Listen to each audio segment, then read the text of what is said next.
అయితే ఇప్పుడు విశ్వంబర సినిమా రిలీజ్కి ఇంకా చాలా టైం ఉంది కాబట్టి బెస్ట్ అవుట్పుట్ వస్తుందని అభిమానులు భావిస్తున్నారు.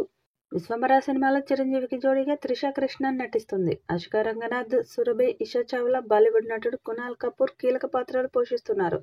యువి క్రియేషన్స్ బ్యానర్లో విక్రమ్, వంశీ, ప్రమోద్ ఈ చిత్రాన్ని నిర్మిస్తున్నారు. ఆస్కార్ విన్నర్ ఎంఎం కీరవాణి సంగీతం సమకూరుస్తున్నారు.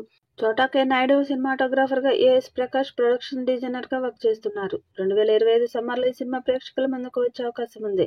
మెగాస్టార్ చిరంజీవి నటిస్తున్న భారీ బడ్జెట్ గ్రాఫికల్ చిత్రం విశ్వంబరపై అభిమానుల్లో ఏ రేంజ్లో అంచనాలు ఉన్నాయో ప్రత్యేకించి చెప్పనవసరం లేదు.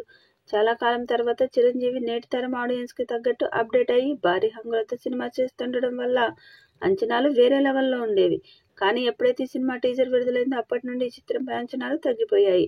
కారణం నాసి రకమైన గ్రాఫిక్స్ ఉండడం వల్లే. ఈ గ్రాఫిక్స్ని సోషల్ మీడియాలో నెటిజన్స్ ఒక రేంజ్లో ట్రోల్ చేశారు. మెగాస్టార్ చిరంజీవి వరకు ఆ నెగిటివ్ రెస్పాన్స్ వెళ్ళింది.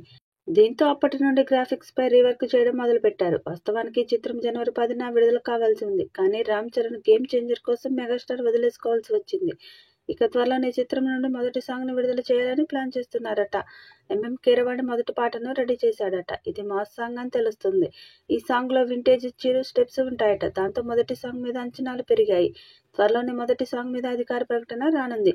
సమయం బాగా దొరకడంతో గ్రాఫిక్స్పై గట్టిగా పనిచేయాలని డైరెక్టర్ వశిష్ఠకి చిరంజీవి ఆదేశాలు జారీ చేశాడట. వశిష్ఠ కూడా మెగాస్టార్ మాటలను సీరియస్గా తీసుకొని చాలా బలంగా వర్క్ చేయించాడట. రీసెంట్గానే కొన్ని షార్ట్స్ని చూపించాడట కూడా. మెగాస్టార్ ఆ షార్ట్స్ని చూసి డైరెక్టర్ వశిష్ఠపై తీవ్రమైన అసహనం వ్యక్తం చేసినట్లు తెలుస్తుంది. ఇంతకు ముందు ఉన్నట్టుగానే గ్రాఫిక్స్ ఉన్నాయి, కొత్తగా చేసిందేముంది, సమయం మొత్తం వృధా చేస్తున్నారట మండిపడ్డాడట చిరంజీవి. వెంటనే గ్రాఫిక్స్ టీమ్ని మార్చేయాల్సిందిగా చెప్పాడట. నిర్మాత అశ్విని దత్ సాయంతో కల్కి చిత్రానికి ఏ గ్రాఫిక్స్ కంపెనీ అయితే పనిచేసిందో ఆ గ్రాఫిక్స్ కంపెనీకి ఇప్పుడు విశ్వంబర చిత్రాన్ని పంపారట.